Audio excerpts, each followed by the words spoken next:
Cienījamie studenti, kolēģi, sadarbības partneri, draugi, ir gandrīz jau izskanējis vēl viens aizraujošs gads, piepildīts ar daudziem notikumiem, izaicinājumiem un sasniegumiem.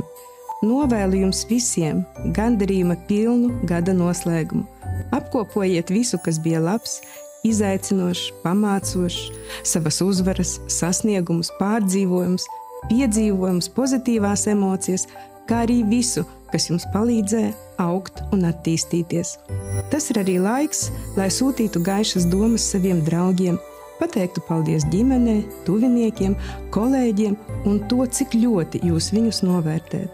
Lai šī gada sasniegumi vairo jūsu garīgo un fizisko enerģiju, veicina jūsu turpmāko izaugsmi, panākumus un labklājību nākamajā 2025. gadā.